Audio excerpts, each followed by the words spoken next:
الحمد لله والصلاة والسلام على سيدنا محمد وعلى آله وأصحابه أجمعين. الحمد لله والصلاة والسلام على سيدنا محمد وعلى آله وأصحابه أجمعين. أما بعد فأعوذ بالله من الشيطان الرجيم. بسم الله الرحمن الرحيم. يا أيها الذين آمنوا كلوا من طيبات ما رزقناكم. وقال الله تعالى: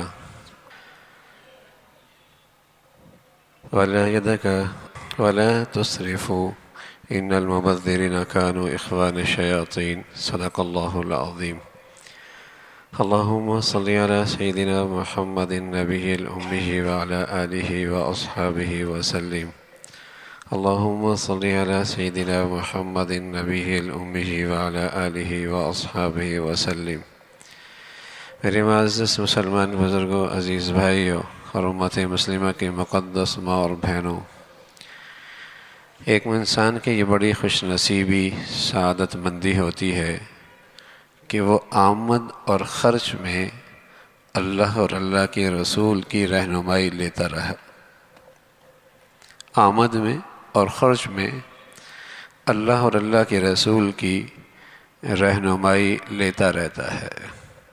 کسی آدمی کی بڑی خوش نصیبی ہے، سعادت مندی ہے کہ وہ کمانے میں اس بات کا لحاظ رکھتا ہے کیا صحیح ہے، کیا غلط ہے، کیا جائز ہے، کیا ناجائز ہے، کیا حلال ہے اور کیا حرام ہے، اور پھر جب اللہ دے دے تو اس کی فکر لگی رہتی ہے کہ اسے خرچ کیسے کرنا ہے، اسے کہاں خرچ کرنا ہے، کتنا خرچ کرنا ہے اور کہاں خرچ کرنا نہیں ہے، جائز نہیں ہے، حرام ہے۔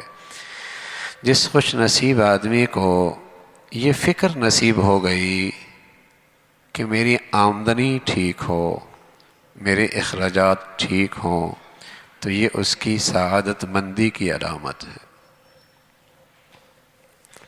بڑی خوش نصیبی کی بات ہے۔ اس لیے کہ پیارے رسول صلی اللہ علیہ وسلم نے بتلایا ہے کہ محشر کا میدان ہوگا اور چند سوال ہر ابن آدم سے کیا جائیں گے، چند سوال، عمر، شباب، صحت، اور یہ سوال بھی ہوگا عن مالہ من این اکتسب وفیما انفقا، مال کہاں سے کمایا اور مال کہاں خرچ کیا۔ وہ اپنی جگہ سے ہل نہیں پائے گا جب تک کہ آمد اور خرچ کا حساب نہ دے پائے۔ آمد کہاں سے ہوئی، خرچ کہاں ہوا۔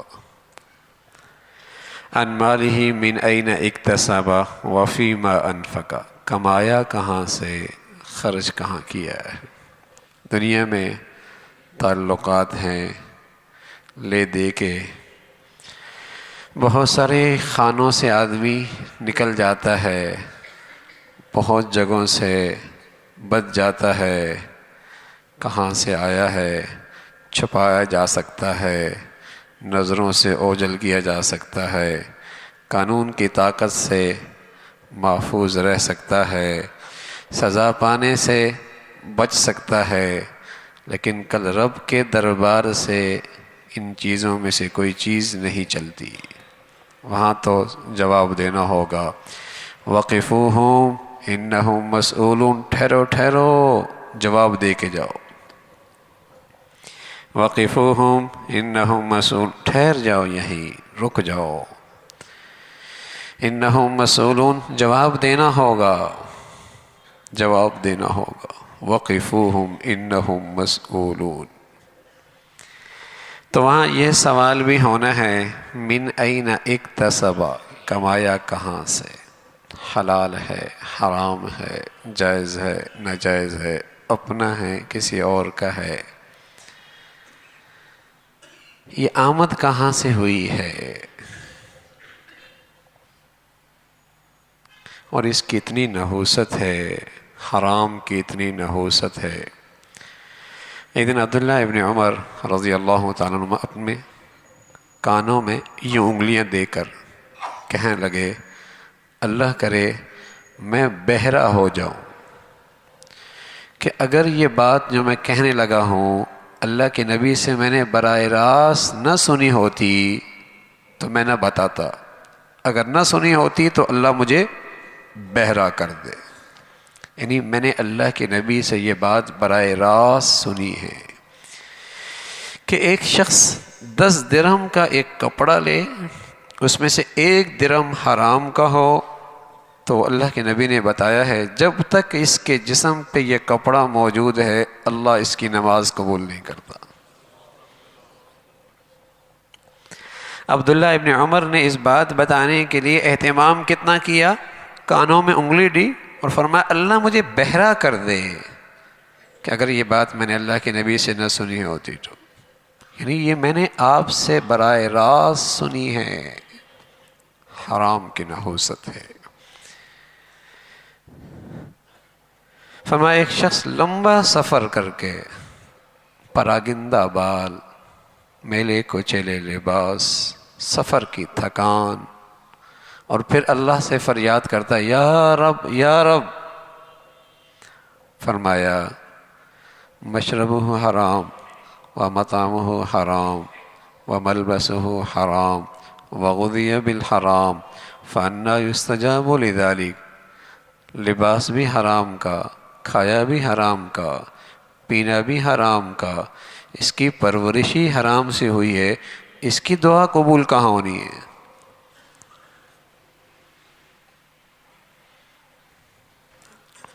حضرت سعد ابن وقاص رضی اللہ تعالیٰ عنہما حضور علیہ الصلوۃ والسلام کی خدمت میں حاضر ہوئے، کہنے لگے یا رسول اللہ، یا رسول اللہ دعا کیجئے اللہ مجھے مستجابت دعوات بنا دے، میری ہر دعا قبول ہونے لگی، ہر دعا قبول ہونے لگے۔ تو پیارے رسول صلی اللہ علیہ وسلم نے فرمایا سعد اپنا کھانا پینا حلال اور پاکیزہ کر لو، اللہ تمہاری ہر دعا قبول کرنے لگے۔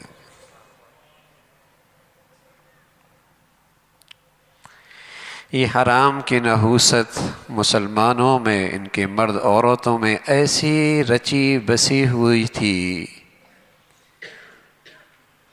ایسی اس کی نحوست آنکھوں کے سامنے ہوتی کہ بیٹیاں، بہنیں، مائیں اپنے شوہروں کے پاؤں پڑ جاتی، اپنے باپ کی منتیں کرتی، اپنے بھائی کے سامنے جھولی پھیلاتی اور کہتی ہیں ہم سادہ کھا لیں گے، روکھا سوکھا کھا لیں گے، زندگی کی خواہشات سے دستبردار ہو جائیں گے، قناعت کر لیں گی، لیکن تم ہمیں حرام نہ کھلانا، ہم اپنے بچوں کو حرام نہیں کھلا سکتے، ہمیں حرام گھر میں برداشت نہیں ہے، تم ہماری فکر نہ کرنا، ہم روکھا سوکھا کھا لیں گے، پھٹے پرانے میں رہ جائیں گے، ہم زندگی کی خواہشات سے دستبردار ہو جائیں گے، لیکن حرام ہم سے برداشت نہیں ہے۔ مردوں کا بھی حوصلہ ہوتا، عورتوں کی بھی یہ ایمانی گفتگو ہوتی، مردوں کا بھی حوصلہ بڑھتا، فاقے برداشت ہو جایا کرتے تھے، کم آمدنی برداشت ہو جایا کرتی تھی، گزارا لائق زندگی پر قناعت ہو جایا کرتی تھی، حرام مسلمانوں کے گھروں میں برداشت نہیں تھا، حرام نہیں، اس لیے کہ لقمہ حرام سے بنا جسم نہ عبادت کے قابل رہتا ہے نہ جنت کے قابل رہتا ہے۔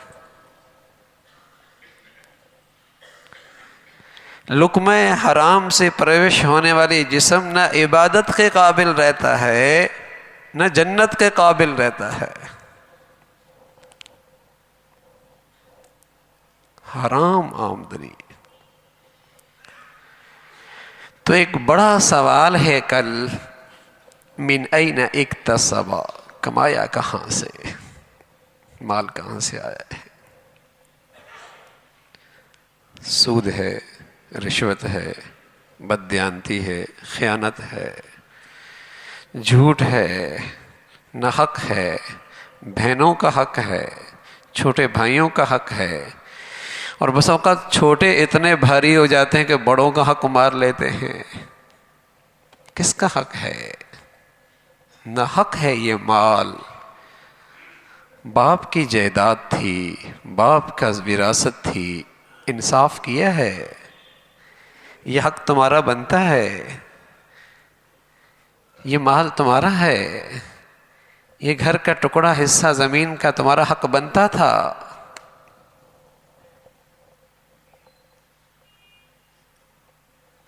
کیا خوبصورت انداز ہے اللہ کی طرف سے سمجھانے کا۔ فرمایا وَلَا تَأْكُلُوا أَمْوَالَكُمْ بَيْنَكُمْ بِالْبَاطِلِ، تم اپنا مال ناحق طریقے سے، ناجائز طریقے سے، حرام طریقے سے مت، اپنا مال بتایا، جیسے تم اپنے مال میں ناانصافی برداشت نہیں کرتے، تمہارے بھائی کا مال بھی تمہارا مال ہے، اس میں ناانصافی کیوں کرتے ہو؟ اور ایک مطلب یہ بھی ہے اپنے مال میں ناجائز تصرف مت کرو، مطلب یہ ہے جب تم دوسرے کو ملاوٹ کر کے دو گے تو پھر یاد رکھنا معاشرے میں جب یہ ریت چل پڑے گی تمہیں بھی ملاوٹ شدہ چیزیں ملیں گی، خالص پھر تمہیں بھی نہیں ملے گا۔ یوں تو لگا کہ تم نے بڑی ہوشیاری سے دوسروں کے جیب کے پیسے اپنے لیے جیب میں ڈال لیے، لیکن جب تم جاؤ گے تمہیں بھی دودھ میں پانی ملے گا، جب وہ آگے جائے گا تو اسے میں مثالے میں ملاوٹ ملے گی، وہ جب آگے جائے گا تو اسے بھی گھی میں چربی ملی ہوئی ملے گی، وہ پھر جب آگے جائے گا تو اسے بھی دواؤں میں ملاوٹ ملی ہوئی ملے گی۔ بظاہر تو نے ناجائز طریقے سے دوسروں کا حق مارا لیکن تیری مال بھی محفوظ نہیں رہے گا۔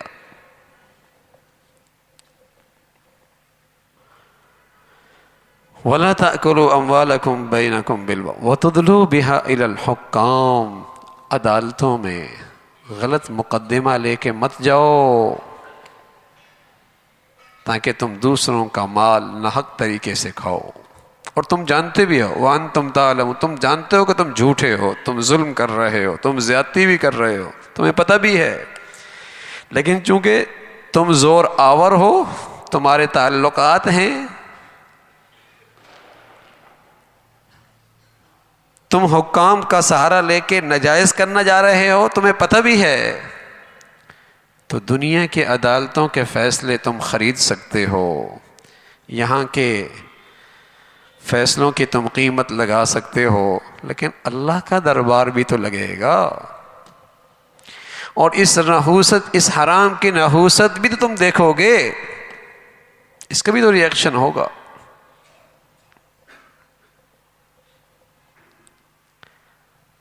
اولاد کی بد کرداری میں لقمہ حرام کا بڑا اثر ہے، گھروں کے بے سکونی میں حرام کا بڑا اثر ہے، شرم و حیا کا گھروں سے اٹھ جانا، اس میں لقمہ حرام کا بڑا اثر ہے۔ اس لیے کہ جو جسم جہنم کے قابل ہے، بتائیے جو جسم جہنم کے قابل ہو گیا، جو حرام سے بنا خون، حرام سے بنا جسم، حرام جہنم کے قابل ہو گیا، تو اس خون میں اچھے جذبات کہاں ہوں گے؟ شرم و حیا کے، عفت اور پاک دامنی کے، وہاں تو پھر گندے ہی گندے خیالات آئیں گے نا، گندی جذبات پروان چڑھیں گے، نظریات خراب ہو جائیں گے، فکر خراب ہو جائے گی، کردار خراب ہو جائے گا، شرم و حیا پارا پارا ہو جائے گا۔ حرام خون حرام سے بنا ہے، اس سے نکلنے والے جذبات بھی ایسے ہی ہوتے ہیں، اس کی نحوست ہے۔ تو ایک بڑا سوال ہے، کہاں سے آیا؟ عرض کر رہا ہوں بڑے خوش نصیب ہیں اس دور میں وہ لوگ جنہیں آمد اور خرچ کے بارے میں شریعت کی رہنمائی نصیب ہے، شریعت کی رہنمائی نصیب ہے، رسول اللہ صلی اللہ علیہ وسلم فرمانے لگے یأتی علی الناس زمان لا یبالی المرء ما اخذ منہ من الحلال ام من الحرام. ایک وقت ایسا آئے گا آدمی کو کوئی پرواہ نہیں ہوگی جو اس نے لیا ہے حلال سے لیا ہے یا حرام سے لیا ہے. بس آنا چاہیے. یہ فکر ہی مٹ جائے گی, یہ سوچ ہی ختم ہو جائے گی, یہ فکر ہی مٹ جائے گی, یہ سوچ ہی ختم ہو جائے گی کہ میرے گھر میں صرف حلال آئے. مرد کو یہ فکر ہو, عورت کو یہ فکر ہو, عورت کو یہ فکر ہو, ماں کو یہ فکر ہو, بیوی کو یہ فکر ہو کہ میرے گھر میں حرام نہیں آنا چاہیے. یہ فکر ہی مٹ گئی. ہاں میرا اسٹیٹس مینٹین ہونا چاہیے, میری معیار زندگی سوسائٹی کے مطابق ہونی چاہیے, میرا رہن سہن معاشرے اور سوسائٹی کے مطابق ہونا چاہیے. اس کی فکر سب کو ہے. اب اسٹیٹس کو مینٹین کرنا ہے, اس کی کوئی پرواہ نہیں کہ وہ حلال سے پورا ہو حرام سے پورا ہو. یہ فکر سب کو ہے کہ ہم معاشرے کی روایات, معاشرے کے رسم و رواج پہ پورا اتر رہے ہیں یا نہیں. یہ مرد کو بھی ہے, عورت کو بھی ہے, بیوی کو بھی ہے, شوہر کو بھی ہے, لڑکے کو بھی ہے, بچی کو بھی ہے, کہ ہم سوسائٹی کے مزاج پر معیار پر اتر رہے ہیں. حلال حرام یہ فکر مٹتی چلی جا رہی ہے. تو جو اللہ کے نبی نے صدیوں سال پہلے بتلایا آج آنکھوں سے نظر آ رہا. کتنے دیندار ایسے رہ گئے ہیں جن کے گھروں میں یہ فکر موجود ہے حلال. کتنا رہ گیا ہے. نماز ہے, روزہ بھی ہے, صدقہ خیرات بھی ہے, حج عمرے بھی ہیں, لیکن سچ بتاؤں حلال کی فکر یہاں بھی نظر نہیں آتی. حلال کی فکر نہیں ہے. عبادات کا رجحان ہے اور یہ بھول جاتے ہیں ساری عبادات کی قبولیت کی بنیاد لقمہ حلال ہے. اللہ نے پیغمبروں سے یہی کہا ہے یا ایھا الرسل کلوا من الطیبات واعملوا صالحا. رسولو حلال کھانا اور پھر اچھے اعمال کرنا. اچھے اعمال کی عمارت لقمہ حلال کی اس بنیاد پہ کھڑی ہوتی ہے, ورنہ تو نیکیوں کی عمارت کھڑی نہیں ہوتی, قبول ہی نہیں ہوتی. اس لیے حرام سے اللہ صدقہ قبول نہیں کرتا, حرام سے خیرات اللہ قبول نہیں کرتا. کروڑوں حرام کمائے, ہزاروں اور لاکھوں میں صدقہ دے دیا, کہتا ہے بڑا سخی ہے. سخی یہ نہیں ہوتا. سخی حرام میں خرچ کرنے والا نہیں ہوتا. حلال کمایا ہے پھر اس میں سے اپنی استعداد سے جتنا دے دے, یہ سخی ہے. حرام کا صدقہ اللہ کیا قبول نہیں, حرام سے اللہ کیا خیرات قبول نہیں.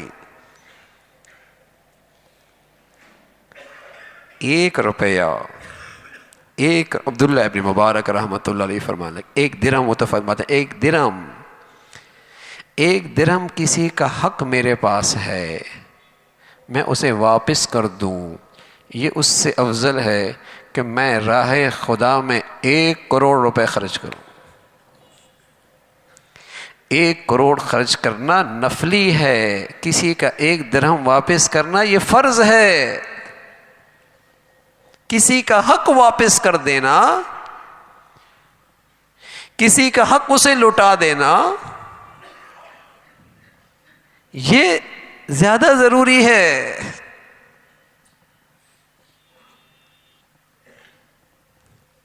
حلال حرام میرے گھر میں نہ آئے, اس کا اثر ہوگا, اس کا ریئیکشن ہوگا. حرام نہ آئے. تو مسلمان اپنے حلال آمدنی پر اکتفا کرتے تھے, اور اپنی زندگی کا انداز ایسا رکھتے. اس لیے اللہ کے نبی صلی اللہ علیہ وسلم نے دونوں چیزوں کو ساتھ ذکر کیا. کمایا کہاں سے، خرچ کہاں کیا. اس لیے کہ اگر خرچ غلط ہو جائے تو کمانا صحیح ہونا بہت مشکل ہو جاتا ہے، بہت مشکل ہو جاتا ہے. اگر خرچ کرنے میں ضروریات سے بڑھ کر، آسائش سے بڑھ کر، آرائش سے بڑھ کر اگر خرچ کرنے میں نمائش کو سامنے رکھا کرے گا، نمائش کو سامنے رکھے گا، پھر حلال پہ اکتفا کرنا بہت مشکل ہو جائے گا. ضروریات پوری کر رہا ہے کوئی بات نہیں، آسائش آرائش اپنی سہولت کے لیے، اپنے آرام کے لیے خرچ کر رہا ہے کوئی بات نہیں، لیکن نمائش خرچ اس لیے کر رہا کہ لوگوں کو نظر آئے. اب تو یہ پہنتا بھی لوگوں کو دکھانے کے لیے ہے بھائی، بناتا بھی لوگوں کو دکھانے کے لیے ہے، اس کی تقریبات بھی لوگوں کو دکھانے کے لیے ہیں، اس کا ساز و سامان کا اکٹھا کرنا لگانا بھی لوگوں کے اپنی ضروریات کی فکر نہیں، اپنے راحت و آرام کی فکر نہیں، لوگوں کے نظروں میں اچھا لگے. یہ تو حرام ہے. نمائش، جب زندگی نمائش کے سانچے میں ڈھلنے لگے گی، حلال پہ اکتفا مشکل ہو جائے گا.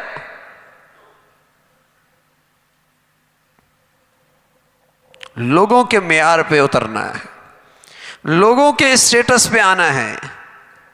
نمائش ہر چیز میں پیش نظر دکھلاوا ہے.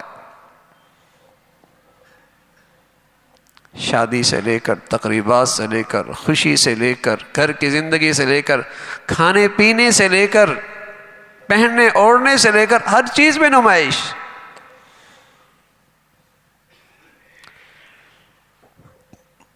حالانکہ رسول اللہ صلی اللہ علیہ وسلم نے ایک موقع پہ فرمایا 3 چیزیں ایسی ہیں جو تمہیں نجات دے دیں گی. 3 چیزیں فرمایا فتقوی اللہ فی السر والعلانیہ، ہر حال میں، جلوت میں ہو یا خلوت میں، اجالے میں ہو یا تاریکی اور تنہائی میں، ہر حال میں اللہ سے ڈرنا. دوسری بات کیا فرمائی؟ والقصد فی الغنى والفقر، خوشحالی ہو یا آمدنی تھوڑی ہو، ہر حال میں میانہ رویہ اختیار کرنا. میانہ روی، درمیانہ راستہ اختیار کرنا، درمیان کی چال چلنا. بہت نیچی بھی نہیں کہ اللہ کی نعمتوں کا شکر نہ ہو، اس کا اظہار نہ ہو، اور ایسا بھی نہیں کہ اسراف میں چلے جاؤ، نمائش میں چلے جاؤ. میانہ روی. اللہ کے نبی فرمانا کہ نجات کی خوبیوں میں سے ایک یہ ہے، نجات پا جاؤ گے. مطلب یہ ہے کہ میانہ روی، اس سے بہت ساری بھلائیاں تیرے زندگی میں آ جائیں گی. اگر تم میانہ روی سے نکلا تو بہت ساری برائیوں کا شکار ہو جائے گا، بہت سی برائیوں کا شکار ہو جائے گا. نجات کی ایک بنیاد یہ ہے کہ تیری زندگی میانہ روی کے ساتھ گزر رہی ہو. میانہ روی. اور اب یہ ہمارے معاشرے سے ختم ہوتا چلا. غریب ہے وہ بھی اپنی استعداد سے آگے چل رہا ہوتا ہے. جسے اللہ نے بہت دیا ہے وہ تو روز بروز زندگی کا معیار آگے نکلتا چلا جا رہا ہے. ہر شخص اپنی چادر سے زیادہ پاؤں پھیلانے کی فکر میں ہے، اور پھر پریشان بھی ہے، پھر پریشان بھی ہے، اور تکلیف میں بھی ہے. لیکن کیا کرے، بھوت سوار ہے کہ معاشرے کے اسٹیٹس پہ اترنا ہے، دنیا کے نظروں میں نمایاں ہونا ہے. تو پھر حلال پہ اکتفا بہت مشکل ہو جاتا. اور میرے عزیزو، آمدنی اختیار میں نہیں ہے. آج اتنا کمایا ضروری کل بھی اتنا کمائے. آج باپ کی آمدنی اور وسائل اتنے ہیں، ضروری نہیں کل اولاد کے اور بچیوں کے وسائل اور اسباب بھی یہی ہوں۔ جب آپ نے انہیں ایک اعلیٰ معیار زندگی دے دیا اور کل آپ کے بچے ان وسائل اور اسباب سے محروم ہو گئے تو وہ اس اسٹیٹس کو تو نہیں چھوڑ دیں گے، لیکن حلال کھانا چھوڑ دیں گے۔ وہ اپنی معیاری زندگی تو نیچے نہیں لے کے آئیں گے، لیکن انہیں حرام کی پرواہ نہیں رہے گی۔ وہ تو ایک خاص زندگی کے عادی ہو چکے ہیں، وہ تو ایک خاص معیاری زندگی کے عادی ہو چکے ہیں، ان کی تو پرورش اس معیاری زندگی میں ہوئی ہے۔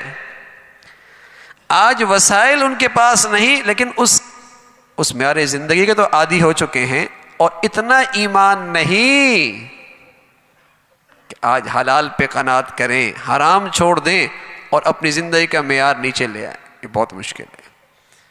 کار پہ آنا آسان ہے، کار سے واپس اسکوٹر پہ آنا بڑا مشکل ہے۔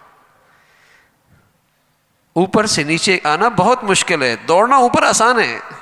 تو میرے نبی نے کیا بتایا؟ حکیم ہیں، مربی ہیں، میرے اور آپ پر مہربان ہیں۔ والقصد فی الغنى والفقر، نجات کس میں ہے؟ میانہ روی میں۔ کل تمہارے بچوں کا ایمان بچے، تمہاری بچیوں کی زندگیاں محفوظ ہوں، ان کی زندگیوں میں حلال پر اکتفا اور قناعت ہو، میانہ روی اختیار کرو۔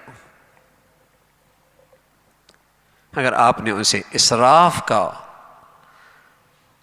اور لغویات اور فضولیات کا عادی بنا دیا، نمائش کی زندگی ان کے ارد گرد اکٹھی کر دی، مصیبت میں آ جائیں گے، مصیبت میں آ جائیں گے، اور حرام آمد ان کے گھروں میں آنا شروع ہو جائے گی۔ اور آج بیماری یہی ہے۔ آیا لیکن جب خرچ کرنے لگے تو کوئی پرواہ نہیں کہاں خرچ کر رہے۔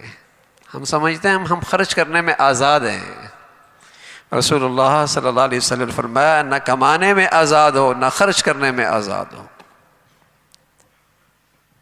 احتیاط سے خرچ کرو۔ کہاں خرچ کر رہے ہیں؟ من این اکتسب، یہ جائز جگہ تھی جہاں خرچ کیا؟ جتنا خرچ کرنا تھا شریعت نے اتنی اجازت دی ہے؟ سخت تنبیہ فرمائی ہے، فرمایا ان المبذرین کانوا اخوان شیاطین، اسراف کرنے والے شیطان کے بھائی ہیں۔ ان المبذرین کانوا اخوان شیاطین، اس سے معاشرے میں جو برائیاں جنم لے رہی ہیں، معاشرہ جو غلط رخ پہ چل پڑا ہے، دین محفوظ نہیں رہتا۔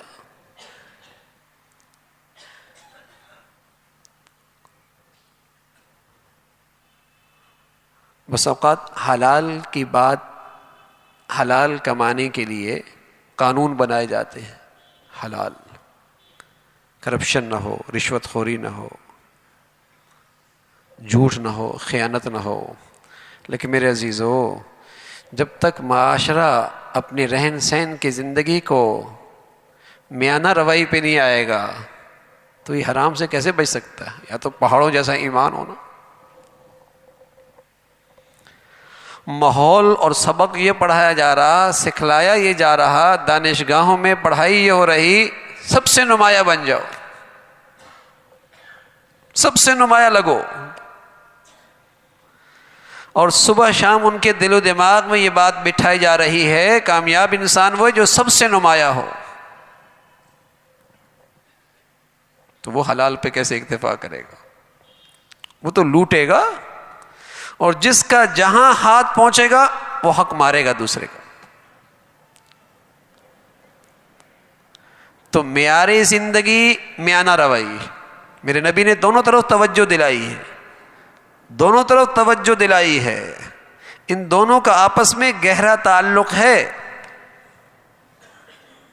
ہاتھ آزاد ہو گیا اور آمدنی رک گئی، حرام کی طرف جائے گا۔ مورخین نے لکھا ہے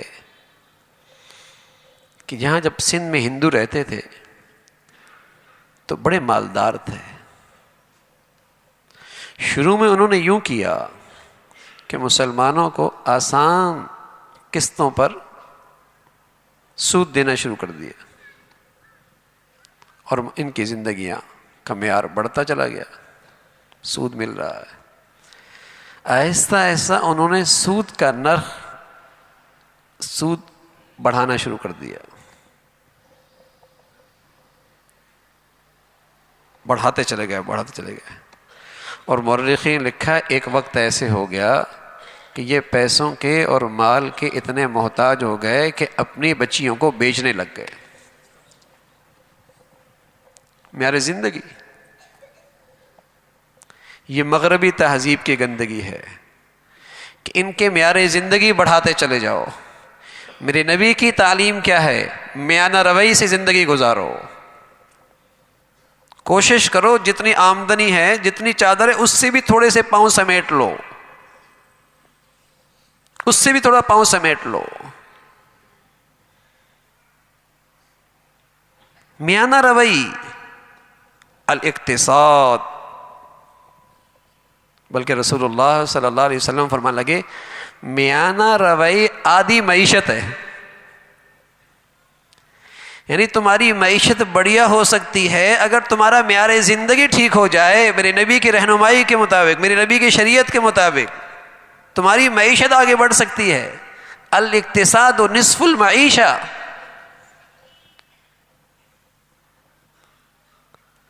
تو اگر قومی سطح پہ ایسا نہیں ہو رہا تو ہر شخص اپنے گھر کی زندگی میں معیشت ٹھیک کر سکتا ہے. آمدنی اختیار میں نہیں ہے. آمدنی کے وسائل روزانہ ہمیشہ ایک جیسے نہیں رہتے. آمدنی کے اسباب آپ ابا کے پاس، کل بیٹے کے پاس ایک جیسے نہیں رہتے. لیکن خرچ کرنا یہ اختیار میں، اخراجات یہ اختیار میں ہے. ضروریات پہ خرچ کرے جائز ہے، آسائش پہ خرچ کرے جائز ہے. آسائش پہ اپنے راحت و آرام کے لیے خرچ کرے یہ جائز ہے، نمائش کے لیے جائز نہیں. لیکن آج ہماری زندگی کا ایک بڑا حصہ نمائش نے لے لیا ہے، جو کہ حرام ہے. اور نمائش کی حد کوئی نہیں ہے. ضروریات کی پھر بھی حد ہے، آسائش آرائش کی پھر بھی کوئی حد ہے، نمائش کی کوئی حد نہیں ہے. کسی کو کہاں تک دکھاؤ گے، اس کی حد کوئی نہیں.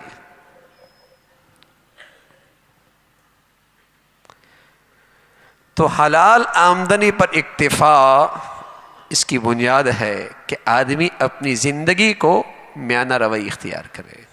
اور اس حرام کی نحوست کا ہمارے بزرگوں پر اتنا اثر تھا. حضرت ابو بکر رضی اللہ تعالیٰ عنہ، ایک غلام آیا، خدمت کرتا تھا. ایک دن وہ کچھ لے کے آیا تو آپ نے بغیر پوچھے اسے کھا لیا. کہنے لگا حضرت آپ ہمیشہ پوچھتے ہیں کہاں سے لایا ہوں، کہاں سے کمایا ہے، آج بغیر پوچھے استعمال کر لیا. فرمانے لگے بھوک سے نڈھال ہو رہا تھا اس لیے کھا لیا، بتاؤ کہاں سے لائے ہو؟ کہنے لگے میں زمانہ جاہلیت میں کاہن کا روپ ڈھالا ہوا تھا، بہروپیہ بنا ہوا تھا. کاہن لوگوں کو کہانت کی باتیں بتاتا تھا اور اس پر پیسہ لیا کرتا تھا. تو ایک شخص پر میرا تاوان باقی تھا، میرا معاوضہ باقی تھا. تو آج میں جب وہاں سے گزرا تو وہ جو میں جھاڑ پھوڑ کرتا تھا اور انہیں جھوٹی باتیں بتاتا تھا اس کا معاوضہ لے کے آیا تھا. حضرت فرمانے لگے تو نے تو مجھے مار ہی دیا ہوتا. اور انگلی ڈالی، قے کرنے کی کوشش کی، بڑی تکلیف اٹھائی، نہیں نکلا. پانی پیا، پھر قے کی، پانی پیا، پھر قے کی. آخرکار اسے نکال ہی کے رہے. کسی نے پوچھا ابو بکر اس ایک لقمے کی نحوست میں آپ نے اتنی تکلیف اٹھائی؟ فرمانے لگے اگر مجھے اس کے لیے جان بھی دینی پڑتی تو اس لقمے کو میں اپنے اندر برداشت نہیں کر سکتا تھا، اس لیے کہ میں نے اپنے نبی صلی اللہ علیہ وسلم سے سنا ہے جس شخص کے جسم کی پرورش لقمہ حرام سے ہوئی ہے وہ تو جہنم کے لیے ہی زیادہ لائق ہے. تو مجھ سے یہ برداشت نہیں ہوتا کہ میرے جسم کا کوئی حصہ لقمہ حرام سے اس کی پرورش ہو، مجھ سے یہ برداشت نہیں ہوتا۔ حضرت ابو بکر عمر رضی اللہ تعالیٰ عنہ کی خدمت میں ایک شخص آیا، دودھ لے کے آیا، دودھ۔ جب وہ دودھ لے کے آیا تو وہ دودھ آپ نے نوش فرمایا، دودھ نوش فرمایا۔ پوچھ لیے کہاں سے لائے تھے؟ کہا فلاں گھاٹ پہ زکوٰۃ کی گائیں اور بکریاں گھوم رہی تھیں، میں نے ان کا دودھ نکالا، آپ نے کہہ کر کے اسے الٹی کر دی۔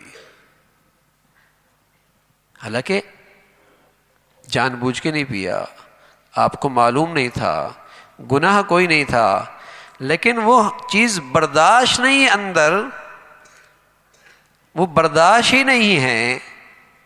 اور رسول اللہ صلی اللہ علیہ وسلم فرمانے لگے کہ ایک وقت آئے گا اس کی پرواہ ہی نہیں رہے گی۔ امام ابو حنیفہ رحمۃ اللہ علیہ بڑے آدمی تھے، اور آج آدھی دنیا آپ نے جو قرآن حدیث کی تشریح فرمائی ہے، آدھی دنیا آپ کی اس تشریح پر عمل پیرا ہے۔ ایسی اللہ نے قبولیت والا علم عطا فرمایا، قبولیت والی زندگی نصیب فرمائی۔ کپڑوں کی تجارت تھی، تو ایک ملازم نے کو بتایا کہ یہ کپڑا کا یہ تھان عیب دار ہے، اور جب بیچنے لگو تو اس عیب کو بتا دینا، اس عیب کو بتا دینا۔ اب وہ ملازم اسے یاد نہ رہا، اس نے بیچ دیا، پورے پیسے بھی لے لیے، اور یہ بھی یاد نہ رہا کہ میں نے بیچا کس کو ہے۔ واپس آ کر اس نے آگاہ کیا کہ میں نے بیچ دیا ہے۔ ہم جیسا کوئی ہوتا شاباش ملتی، حوصلہ افزائی ہوتی۔ آپ نے بہت افسردہ ہوئے، اب وہ آدمی کا پتہ بھی کوئی نہیں ہے کون۔ تو آج کی جتنی آمدنی تقریباً 70,000 درہم تھی، فرمایا یہ سارا کا سارا صدقہ کر دو، اور ساتھ اسے بھی برخاست کر دیا کہ پتہ نہیں یہ کل مجھے کیا کھلائے گا، پتہ نہیں کل یہ مجھے کیا کھلائے گا۔ اس کو بھی ملازمت سے فارغ کر دیا۔ ہمارے بڑوں پر اللہ کے نبی کے ارشادات کا یہ اثر تھا، یہ اثر تھا۔ جان جاتی تو چلی جائے، لیکن اندر لقمہ حرام نہ جائے۔ بڑے سے بڑا فائدہ قربان ہوتا ہے تو ہو جائے، میری آمدنی میں حرام شامل نہ ہو۔ حرام کیا ہے؟ اس سے میرے مال میں کثرت نہیں، وہ تو آگ کے انگارے ہیں، بیماریاں لے کے آئے گی، مصیبت لے کے آئے گی، اولاد لے جائے گی، اور مجھے عبادت کے قابل نہ چھوڑے گی، جنت کے قابل نہ چھوڑے گی۔ حرام تو اتنی اس کی نحوست ہے۔ اس لیے پیارے رسول صلی اللہ علیہ وسلم نے اپنی امت کو دعا سکھائی ہے، اللہم انا نسألک علما نافعا ورزقا طیبا۔ اے اللہ پاکیزہ رزق نصیب فرما، پاکیزہ رزق۔ حضرت عمر رضی اللہ عنہ بازار میں گئے تو گندم کا ایک ڈھیر لگا ہوا، آپ نے اس کے نیچے سے یوں ہاتھ مارا تو اوپر گندم سوکھی تھی، اندر گندم گیلی تھی۔ سخت ناراض ہوئے، دھوکہ دیتے ہو، دھوکہ دیتے ہو، چلو اس بازار سے خود بھی غلط کھاؤ گے، ہمیں بھی غلط کھلاؤ گے۔ اس لیے کہ میرے اور آپ کے نبی صلی اللہ علیہ وسلم نے فرمایا جو دھوکہ دیتا ہے وہ میری امت میں سے نہیں ہے۔ مسلمانوں کا تو شعار تھا سچائی، مسلمانوں کا شعار تھا دیانت، مسلمانوں کا شعار تھا امانت، مسلمانوں کا شعار تھا لقمہ حلال کھانا، یہ مسلمانوں کا شعار تھا۔ مسلمان ہے جھوٹ نہیں بولے گا، مسلمان ہے بددیانتی نہیں کرے گا، مسلمان ہے ملاوٹ نہیں کرے گا، مسلمان ہے خیانت نہیں کرے گا، مسلمان کسی کا حق نہیں کھا سکتا۔ اس لیے کہ اس کی ساری نیکی مسلمانی، اس کی ساری مسلمانی کی عمارت کھڑی لقمہ حلال پہ ہے۔ اس کے بغیر عبادت کوئی نہیں قبول۔ اس کا بڑا شعار تھا کہ مسلمان حلال کھاتا ہے، اس کی ساری مسلمانی لقمہ حلال پہ کھڑی ہے. حلال ہی نہیں ہے تو عبادت کہاں؟ عبادت کہاں؟ حج کہاں؟ عمرہ کہاں؟ صدقہ کہاں؟ خیرات کہاں؟ دعائیں کہاں؟ لقمہ حلال کا اہتمام. اور بھائی سچی بات ہے، اس دور میں بڑی بزرگی ہے جس خوش نصیب کو لقمہ حلال نصیب ہو جائے اور خرچ کرنے میں شریعت کی رہنمائی نصیب ہو جائے. بڑی بزرگی ہے.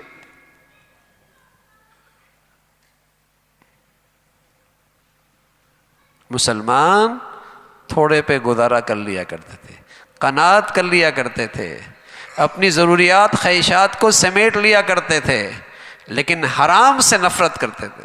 حرام نہیں ہمارے گھر میں، حرام برداشت نہیں.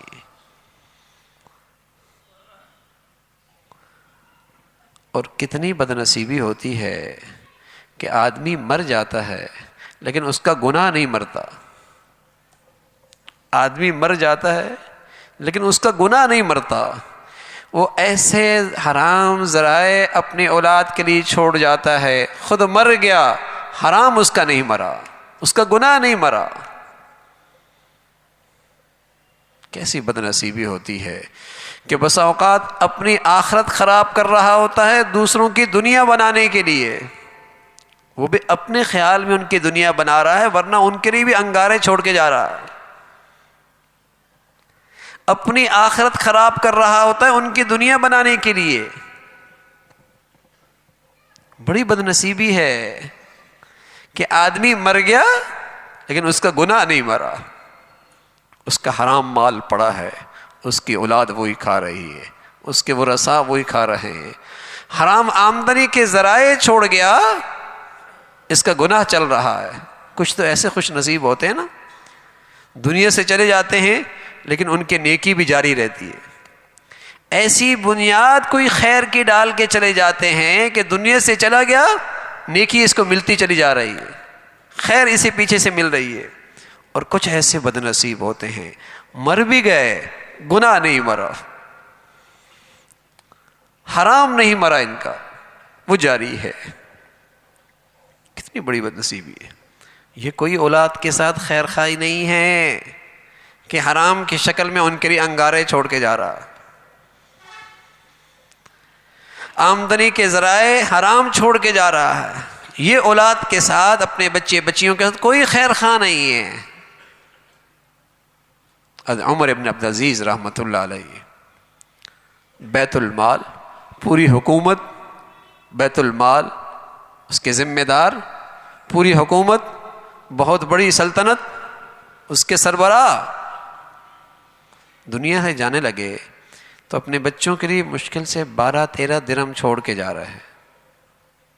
کسی نے پوچھا اتنی بڑی سلطنت ہے، سارے بیت المال پہ اختیار آپ کا تھا، تو فرمانے لگے مجھے جہنم کی آگ سے ڈر لگتا ہے، میں اپنے لیے برداشت نہیں کرتا، اپنے اولاد کے لیے جہنم کے انگارے کیسے چھوڑ کے جاؤں. ہاں میں انہیں ایک سبق پڑھا کے گیا ہوں، میں ان کی ایک تربیت کر کے گیا ہوں، ان کے اندر تقوی پیدا کیا ہے، اور اللہ کا وعدہ ہے تقوی کے بدولت جب انہیں جس چیز کی ضرورت پڑے گی اللہ انہیں اپنے خزانے سے دے دے گا. میں انہیں تقوی دے کے گیا.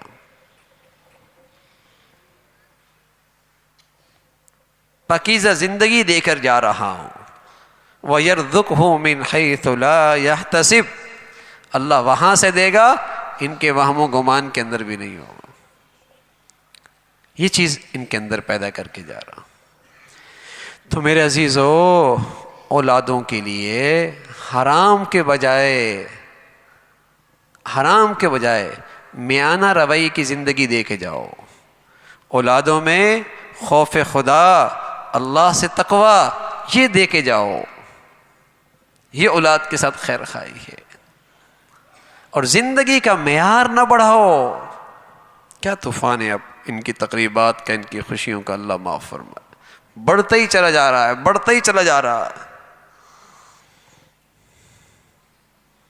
رسول اللہ صلی اللہ علیہ وسلم فرمایا کرتے تھے نعم المال للرجل الصالح، وہ مال بہت اچھا ہے لیکن کسی اچھے آدمی کے پاس ہو نا، کسی اچھے آدمی کے پاس ہو کہ اس کی آمد بھی صحیح ہے، خرچ کرنے میں بھی عقل سے کام لیتا ہے۔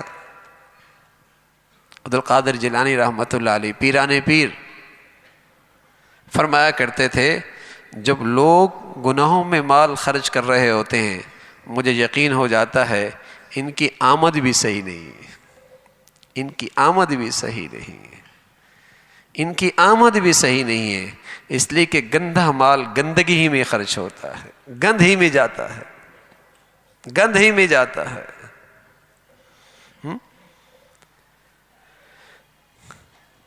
تو پاکیزہ مال، حلال مال، اس کے لیے اللہ سے دعا کی جائے، اے اللہ لقمہ حلال دے دے اور اس میں برکت دے دے۔ پیارے رسول صلی اللہ علیہ وسلم دعا کرتے تھے اے اللہ حلال پہ اکتفا دے دے اور اس میں برکت دے دے، اور فرمایا کرتے تھے اللہ کہتے ہیں، اللہ خود کہتے ہیں جب میں برکت دینے پہ آؤں تو اس برکت کا اثر 7 پشتوں تک رہتا ہے، 7 پشتوں تک رہتا۔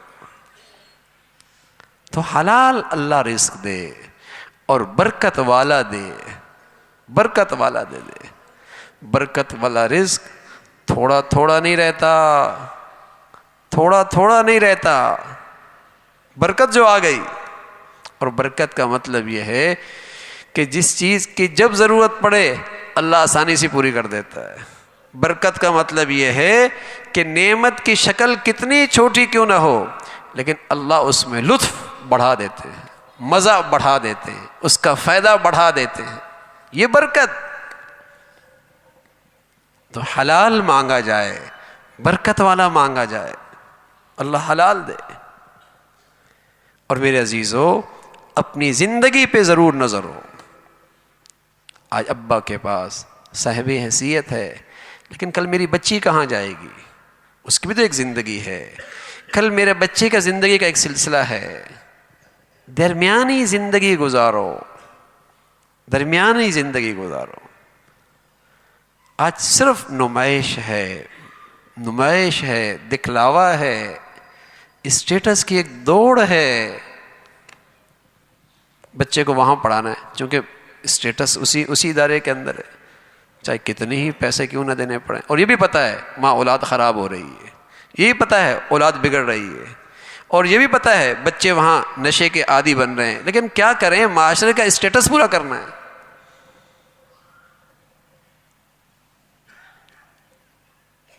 یہ سب پتہ ہے کہ گندگیاں ہو رہی ہیں لیکن لوگ کیا کہیں گے۔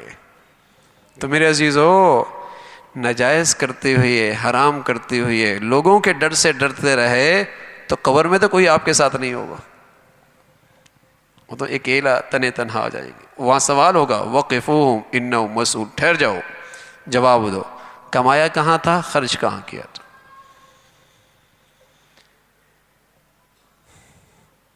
تو معیشت اللہ نے انسان کی ضرورت رکھی ہے، ضرورت رکھی ہے، اور اس کی رہنمائی فرمائی ہے۔ اگر اس رہنمائی میں محنت کرتا ہے، کوشش کرتا ہے، اپنی زندگی کے ضروریات پوری کرتا ہے تو فرمایا یہ عبادت ہے، یہ ایک عبادت ہے، اس پہ ثواب ملے گا، یہ عبادت ہے، اس پہ ثواب ملے گا۔ بلکہ اس کی فضیلت بتائی، دیانت سے کیا، سچائی سے کیا، دیانت سے کیا، سچائی سے کیا، کل تمہارا حشر ہم نبیوں کے ساتھ کر دیں گے، اتنی فضیلت بتائی۔ لیکن دیکھا جائے کہ کمانے میں شریعت کی رہنمائی لے رہا ہوں، خرچ کرنے میں شریعت کو سامنے رکھ رہا ہوں، کما کیسے رہا ہے، خرچ کیسے کر رہا ہے۔ تو زندگی کا معیار سادہ ہو، میانہ روی کا ہو، درمیانی چال چلیں، اپنی پوری زندگی کو اس پہ لے کے آئیں، اور خود بھی حلال کھائیں، اور عورتیں بھی، گھر کی خواتین بھی مردوں کا حوصلہ بڑھائیں، مردوں کا حوصلہ بڑھائیں کہ زندگی تھوڑی سی ہے، یا ہم حلال کھا کے اس دنیا سے سرخرو ہو کے جانا چاہتے ہیں؟ ہم حرام کھا کے کل شرمندہ نہیں ہونا چاہتے؟ ہم اپنے گھروں میں حرام کی نحوست نہیں برداشت کر سکتے؟ عورتیں حوصلہ بڑھائیں، بیویاں شوہروں کا حوصلہ بڑھائیں، مائیں اپنے بچوں کے ذہن بنائیں، حلال لے کے آؤ، تھوڑا مسئلہ نہیں ہے، برکت والا ہونا چاہیے، تھوڑا مسئلہ نہیں ہے، حلال ہونا چاہیے، گھروں میں یہ ماحول بن جائے، حلال چاہیے، حرام ہم سے برداشت نہیں، تو پھر مردوں کو بھی حوصلہ ہوگا، وہ بھی حلال کمائیں گے، وہ بھی حلال کی فکر کریں گے۔ اللہ رب العزت ہمیں لقمہ حلال نصیب فرمائے اور برکت والی روزی نصیب فرمائے۔ وآخر دعوانا الحمدللہ رب العالمین۔ اللہم لک الحمد کلو ولک الشکر کلو، اللہم لک الحمد کلو ولک الشکر کلو، اللہم اعنا علی ذکرک و شکرک و حسن عبادتک، اللہم اعنا علی ذکرک و شکرک و حسن عبادتک۔ اے اللہ، جو کچھ کہا سنا عمل کی توفیق نصیب فرما، ایمان والی، سکون والی، چین والی، راحت بھری زندگی نصیب فرما۔ اے اللہ حلال نصیب فرما، برکت والا نصیب فرما۔ اے اللہ حلال نصیب فرما، آسانی کے ساتھ عطا فرما، سہولت کے ساتھ عطا فرما، عافیت کے ساتھ، ایمان کے ساتھ عطا فرما۔ اے اللہ حرام سے محفوظ فرما، ہمارے بچے بچیوں کو حرام سے محفوظ فرما۔ اے اللہ اپنے فضل سے اپنی پسند کا جینا نصیب فرما، کلمے والی موت نصیب فرما، بری زندگی سے، بری موت سے، برے حالات سے محفوظ فرما۔